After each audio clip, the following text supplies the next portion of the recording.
Dear students, आज के इस वीडियो लेक्चर में हम लोग principles of inheritance and variation को समझेंगे। Principles of inheritance and variation genetics का पहला चैप्टर है और जेनेटिक्स को समझने के लिए हमें न्यूक्लिक एसिड्स का बेसिक कॉन्सेप्ट क्लियर होना चाहिए, तभी हम जेनेटिक्स को बहुत ही आसानी से समझ सकते हैं। इसलिए मेरे न्यूक्लिक एसिड वाला वीडियो आप ज़रूर देखें। चलिए अब हम जेनेटिक्स की बात करते हैं। What is genetics? जेनेटिक्स किसे कहते हैं? तो जेनेटिक्स बायोलॉजिकल साइंस का यानी लाइफ साइंसेज का वो ब्रांच है, वो शाखा है जिसमें हम हेरिडिटी एंड वेरिएशन का अध्ययन करते हैं। मतलब genetics is the study of heredity and variation. अब ये हेरिडिटी क्या है प्लस वेरिएशन क्या है, आइए इसको समझते हैं। देखिए, हेरिडिटी कहते हैं transfer of genetic material from one generation to another generation. मतलब ये हुआ कि heredity is the inheritance of character. आनुवंशिक गुणों के इनहेरिटेंस को हम हेरिडिटी कहते हैं। आनुवंशिक गुण मतलब क्या है कि एक जनरेशन से दूसरे जनरेशन में माता पिता से उसके संतान में जो कैरेक्टर ट्रांसफर हो जाता है, जो कैरेक्टर संचरित हो जाता है, कैरेक्टर का संचरण होता है, यानी लक्षणों का संचरण होता है, तो इन्हीं सारी चीज़ों को मिलाकर हम कहते हैं हेरिडिटी। यानी कि heredity is the inheritance of character from parents to their progeny. What is heredity? Heredity is the transfer of genetic information from one generation to another generation। तो ये बात क्लियर हो गई, हेरिडिटी। अब plus variation. Genetics is equal to heredity plus variation. तो आइए अब हम वेरिएशन समझते हैं कि वेरिएशन हम किसे कहते हैं। देखिए, वेरिएशन का लिटरल जो मीनिंग होता है वो होता है differences among offspring derived from the same parents। मतलब ये हुआ कि एक ही माता पिता के संतान में जो संतान के अंदर जो डिफरेंसेस पाया जाता है, जो विभिन्नताएं पाई जाती है, वो हम वेरिएशन के रूप में उसे हम डिफाइन करते हैं। इसको और क्लियर समझते हैं। देखिए, एक ही माता पिता है, फादर है, मदर है, उनके जो संतान हुए जिसको ऑफ स्प्रिंग कहते हैं, यहाँ जेनेटिक्स के भाषा में ऑफ स्प्रिंग मीन्स संतान। तो संतान जो हुए, मान लिया कि 5-7 संतान हो गए या 2-4 हो गए, तो उनके दरमियान उनके अंदर जो डिफरेंसेस आप ऑब्जर्व करेंगे, उन डिफरेंसेस को हम वेरिएशन के रूप में परिभाषित करते हैं। वेरिएशन का मतलब है, जैसे और इसको क्लियर समझिए कि मान लिया कि एक ही माता पिता के संतान है, उसके 4-5 औलाद है, उसमें कोई नाटा है, कोई गोरा है, कोई मोटा हो गया, कोई लंबा हो गया, किसी के जो हेयर का कलर है वो इंडियन टाइप है, किसी के हेयर का कलर अमेरिकन टाइप हो गया, किसी के फेस का जो लुक है वो अमेरिकन लुक में आ गया, कोई जो है बिल्कुल जो है अफ्रीकन, जो काला काला जो लोग होते हैं, जो काले लोग होते हैं, उस तरह का फेस आ गया। तो ये जो डिफरेंसेस हैं, ये जो विभिन्नताएं हैं, चाहे रंग और रूप के बेसिस पे हो या उसके हाइट का बेसिस हो या उसके जो हेयर का कलर है या स्किन का कलर है, तो इन सारे डिफरेंसेस को हम वेरिएशन के रूप में परिभाषित करते हैं। तो वेरिएशन किसे कहते हैं कि differences among of spring derived from same parents. तो ये हो गया वेरिएशन। तो आइए जेनेटिक्स का डिफिनीशन एक बार और करते हैं। What is genetics? Genetics is the study of heredity and variation. Heredity is defined as inheritance of genetic information from one generation to another generation, and variation means differences among offspring produced from same parents। चलिए, तो ये बात हो गई। अब ये दुनिया जब से कायम है, हर स्पेसीज के अंदर इनहेरिटेंस ऑफ जेनेटिक मटेरियल होता है थ्रू रिप्रोडक्शन, चाहे वो सेक्सुअल रिप्रोडक्शन हो या एसेक्सुअल रिप्रोडक्शन हो।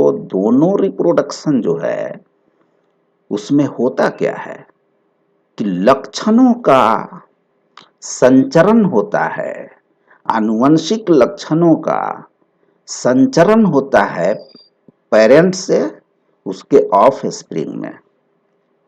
इसी को हम जेनेटिक्स कहते हैं, इसी को हम कहते हैं हेरिडिटी, इसी को हम कहते हैं इनहेरिटेंस ऑफ कैरेक्टर। एक जो है माता पिता है, उसके संतान हुए, तो उसके जेनरेशन जो मैटरनल जेनरेशन है, फिर पैटर्नल जेनरेशन है, उसके किसी खानदान का कुछ लक्षण जो है उसके ऑफ स्प्रिंग में यानी संतान में अपीयर होता है। तो ये सब हम जेनेटिक्स के अंतर्गत स्टडी करते हैं। अब देखिए, इसको जो है एक्सपेरिमेंटली सबसे पहले मेंडल नाम के एक साइंटिस्ट ने प्रूफ किया था।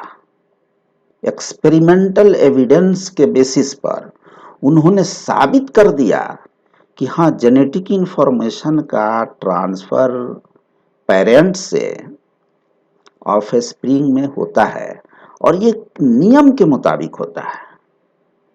तो इसलिए हम इस चैप्टर का ही नाम है principles of inheritance and variation, यानी rules of inheritance and variation.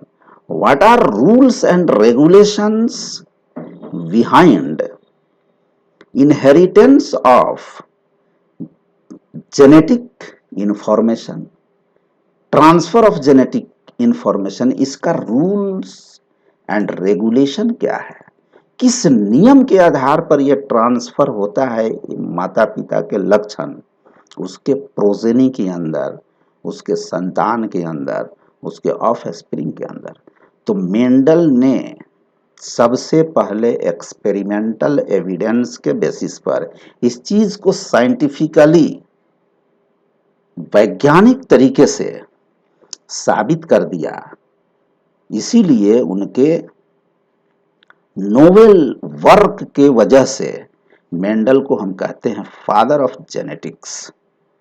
तो मेंडल को हम जानते हैं फादर ऑफ जेनेटिक्स के रूप में। अब देखिए, मेंडल ने जो एक्सपेरिमेंटल एविडेंस के बेसिस पर ये प्रिंसिपल्स प्रपोज किया, इन्होंने उस प्रिंसिपल का जिक्र हम लोग करेंगे जेनेटिक्स के अलग अलग लेक्चर में। तो क्या उससे पहले लोग जानते थे कि हेरिडिटरी कैरेक्टर यानी कि कैरेक्टर्स का ट्रांसफर एक जेनरेशन से दूसरे जेनरेशन में होता है? क्या जानते थे या नहीं जानते थे? Did our ancestor knew the causes of variation, यानी जो वेरिएशन है, जो विभिन्नताएं हैं, जो एक जनरेशन से दूसरे जनरेशन में आता है, तो क्या हमारे पूर्वज इस बात से अवगत थे, जानते थे? यस, जानते थे। They knew the cause of variation since the time immemorial. बहुत जमाने से हमारे जो एंसेस्टर हैं, यानी कि जो पूर्वज है, वो जानते थे, लेकिन साइंटिफिकली इसको किसी ने प्रूफ नहीं किया था। वो ये समझते थे कि रिप्रोडक्शन के दौरान, सेक्सुअल रिप्रोडक्शन के दौरान जेनेटिक इंफॉर्मेशन का ट्रांसफर उसके आने वाले ऑफ स्प्रिंग में हो जाता है। कैसे होता है, उसके पीछे प्रिंसिपल क्या है, उसके पीछे रूल्स क्या है, वो एक्सपेरिमेंटली किसी ने प्रूफ नहीं किया था। मेंडल सबसे पहला साइंटिस्ट है जिन्होंने इस चीज को प्रूफ किया। तो आप अपने नोटबुक में इस चीज को लिख सकते हैं या इसका स्क्रीनशॉट ले लें। हालांकि मैं इसकी पीडीएफ फाइल मैं डिस्क्रिप्शन में डाल दूंगा, आप वहां से डाउनलोड कर सकते हैं। तो यस दी दे न्यू, यानी कि हमारे एंसेस्टर जानते थे कि वेरिएशन के कारण क्या है, बहुत पुराने जमाने से जानते थे वो। They believed that the causes of variation remain hidden in sexual reproduction. They selected improved variety from wild population of plants and animals for cultivation and breeding of next generation. They were aware about inheritance and variation non-scientifically. तो उनको जो है, जैसे करते क्या थे, जो किसान हैं, वो क्या करते थे कि इम्प्रूव्ड वैरायटी को सेलेक्ट कर लेते थे अगले जो है उपज के लिए। यानी सीड जो है, जो अच्छे अच्छे जैसे मान लिया कि धान का फसल हुआ, गेहूं का फसल हुआ, तो उसके अच्छे अच्छे जो बाली होंगे, धान के बाली या गेहूं के बाली, तो उसको सेलेक्ट कर लेते थे और उसको एज ए बीज, सीड, उसको रख लेते थे और नेक्स्ट जनरेशन में उसको फिर जो है उसकी जब खेती होती थी, सीजन आता था, तो उसको उस खेत में एग्रीकल्चरल फील्ड में उसको डाल दिया जाता था। और इस तरीके से वैरायटी जो है ये मेंटेन रखते थे। लेकिन सबसे पहले मेंडल ने इसको एक्सपेरिमेंटली साबित कर दिया। तो इसलिए यहाँ पे आप इस चीज को लिख लीजिए कि Mendel discovered the scientific principle of inheritance and variation. और शाहीवाल काउज जो है पंजाब में पाया जाता है, जो कि बेस्ट एग्जाम्पल है इम्प्रूव्ड वैरायटी का, जो आपसे किसी एग्ज़ाम के अंदर पूछा जा सकता है कि पहले के लोग जो है किस तरीके से इम्प्रूव्ड वैरायटी को मेंटेन करके रखते थे। तो उसमें एक उदाहरण के तौर पे शाहीवाल काउज आप याद रखें। तो चलिए आगे बढ़ते हैं। अब क्या है कि मेंडल ने एक्सपेरिमेंट किया, जेनेटिक एक्सपेरिमेंट किया, और एक्सपेरिमेंटली वो हेरिडिटी एंड वेरिएशन को प्रूव किया उन्होंने। एक्सपेरिमेंटल डाटा के आधार पर उन्होंने एक्सपेरिमेंट किया। अब ये एक्सपेरिमेंट उन्होंने मटर के पौधे पे किया। तो सवाल यहाँ पे ये उठता है कि why did Mendel choose P plant for genetic experiment. उन्होंने पी प्लांट को ही जेनेटिक एक्सपेरिमेंट के लिए क्यों चूज किया? क्यों उन्होंने मटर के प्लांट को आनुवंशिक गुणों के रूल्स को फाइंड आउट करने के लिए चुना? तो इसके कुछ कारण हैं, इसके कुछ वजूहात हैं, जिसमें कुछ कारण जो है, कुछ इसके जो कारण है, यहाँ पे मैंने इसको इनलिस्ट किया है। जिसमें पहला ये है कि पी प्लांट इज स्मॉल। ये छोटे कद का जो है पी प्लांट होता है, इजी टू ग्रो, यानी आसानी से आप ग्रो कर सकते हैं। ये बाइसेक्सुअल होता है, ये सेल्फ फर्टिलाइजिंग होता है। हालांकि इसको जो है क्रॉस पॉलिनेशन इसका कराया जा सकता है एक्सपेरिमेंटली। ये जो है लार्ज नंबर ऑफ स्प्रिंग जो है प्रोड्यूस करता है और इसकी लाइफ साइकिल एक सीजन में कंप्लीट हो जाती है। और ट्रू ब्रीडिंग वैरायटी भी जो है इसमें जो है अवेलेबल होता है। इन सारे वजूहात के सबब, इन सारे कारण की वजह से मेंडल ने क्या किया कि पी प्लांट को अपने जेनेटिक एक्सपेरिमेंट के लिए सेलेक्ट किया।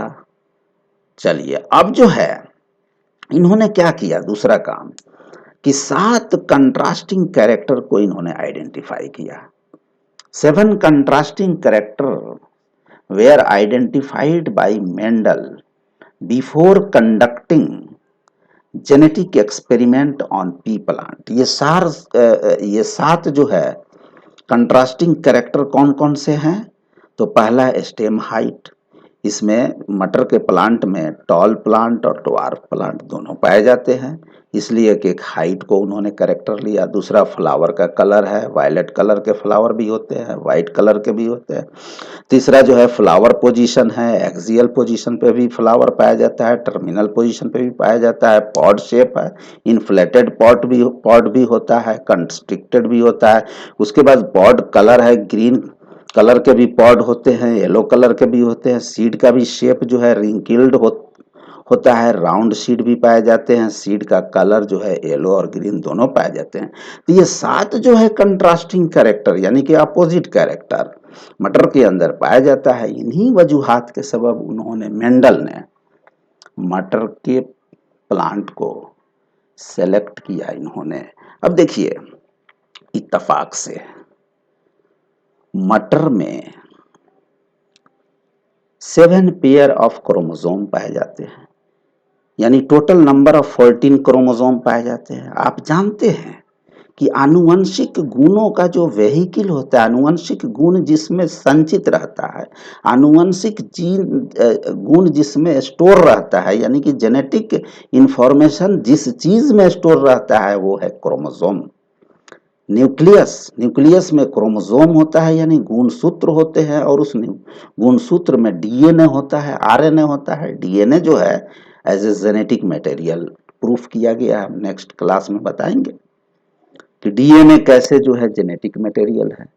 आप समझिए कि डीएनए जेनेटिक मटेरियल है, उस डीएनए के अंदर सारे जेनेटिक कैरेक्टर स्टोर होता है, और इसको जो है मटर के प्लांट में यानी मटर में 14 क्रोमोसोम पाए जाते हैं। क्रोमोसोम सेल के अंदर न्यूक्लियस में होता है, यानी कोशिका के केंद्र के अंदर गुणसूत्र होता है, और उस गुणसूत्र में जेनेटिक मटेरियल पाया जाता है, और उस जेनेटिक मटेरियल के अंदर आनुवंशिक गुण पाए जाते हैं, यानी हेरिडिटरी इन्फॉर्मेशन पाया जाता है।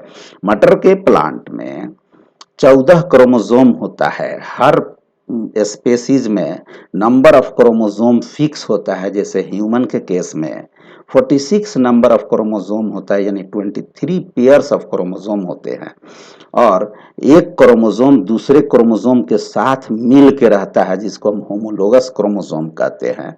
जब जाइगोट बनता है, जब जो है गैमिट बनता है, यानी स्पर्म या ओवम बनता है, तो उसमें जो है उसको उस स्पर्म या ओवम को हम क्या कहते हैं? गैमिट कहते हैं। यानी गैमिट के अंदर हाफ नंबर ऑफ क्रोमोसोम होता है, यानी n नंबर ऑफ क्रोमोसोम होता है, और जाइगोट के अंदर 2n नंबर ऑफ क्रोमोसोम होता है। और इत्तेफाक से जो है इसमें 7 नंबर ऑफ क्रोमोसोम जो है एक गैमिट में होगा, यानी कि पॉलन ग्रेन होगा मटर के जो है मेल गैमिट, या उसके ओवम होंगे जो फ्लावर में पाया जाएगा। मैं फ्लावर वाले पार्ट में इसको बताऊंगा। रिप्रोडक्टिव ऑर्गन होता है फ्लावर, फ्लावर के अंदर मेल रिप्रोडक्टिव ऑर्गन और फीमेल रिप्रोडक्टिव ऑर्गन पाया जाता है। Male reproductive organ male gamete बनाएगा, female reproductive organ female gamete बनाएगी। तो गैमिट का जब फॉर्मेशन होता है तो नंबर ऑफ क्रोमोसोम हाफ हो जाता है मियोटिक सेल डिवीजन के जरिए। तो 7 कंट्रास्टिंग कैरेक्टर 7 अलग अलग क्रोमोसोम के ऊपर पाया जाता है मटर के प्लांट के केस में। तो ये इत्तेफाक से जो है मेंडल ने क्या किया कि 7 कंट्रास्टिंग कैरेक्टर को आइडेंटिफाई किया मटर में, और फिर उन्होंने देखा, हालांकि बाद में जीन की खोज हुई, उसके बाद जो है मॉलिक्यूलर बायोलॉजी में एडवांसमेंट हुआ, तो देखा गया कि साहब ये मटर के जो 14 क्रोमोसोम है, यानी कि 7 पेयर ऑफ क्रोमोसोम है, तो 7 पेयर में से एक एक क्रोमोसोम के ऊपर अलग अलग कैरेक्टर जो है के लिए जीन वहां पे पड़ा हुआ है।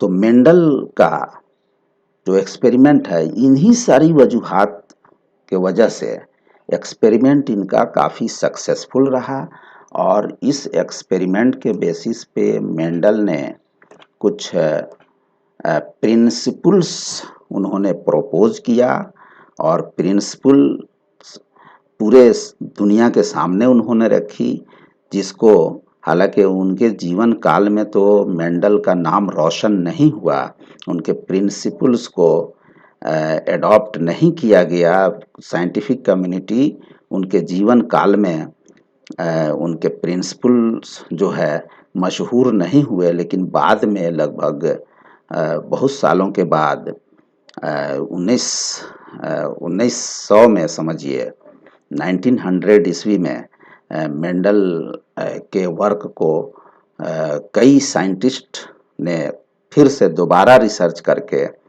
उनके जो जेनेटिक एक्सपेरिमेंट थे उसकी रीडिस्कवरी हुई, और फिर नोबेल मेंडल को कहा गया कि मेंडल फादर ऑफ जेनेटिक्स है। हालांकि उस वक्त मेंडल जिंदा नहीं थे, अगर वो जिंदा होते उस वक्त तो उनको जब फादर ऑफ जेनेटिक्स का खिताब मिलता तो काफ़ी खुशी होती। लेकिन यहाँ पे हम लोग इस वीडियो में बस इतना समझे कि principles of inheritance and variation ये मेंडल के मटर के पौधे के ऊपर जेनेटिक एक्सपेरिमेंट के नतीजे में ये आया, और इसके आने के बाद बायोलॉजिकल साइंस में एक तरह से रिवॉल्यूशन पैदा हो गया, जिससे बहुत सारे बायोलॉजिकल साइंस के सिस्टर ब्रांचेज का जन्म हुआ, जैसे बायोटेक्नोलॉजी है, मॉलिक्यूलर बायोलॉजी है, जेनेटिक इंजीनियरिंग है।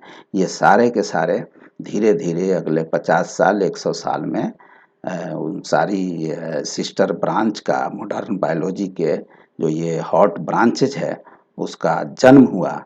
तो इन सारी चीज़ों का जिक्र हम लोग अलग अलग वीडियो के अंदर करेंगे, लेकिन इस principle of inheritance and variation यानी जेनेटिक्स को समझने के लिए मोलेकुलर बायोलॉजी यानी कि न्यूक्लिक एसिड का बेसिक कंसेप्ट होना ज़रूरी है। इसलिए मैं सजेस्ट करूँगा कि न्यूक्लिक एसिड वाले मेरे वीडियो को ज़रूर आप देखें, और इसको बार बार देखें।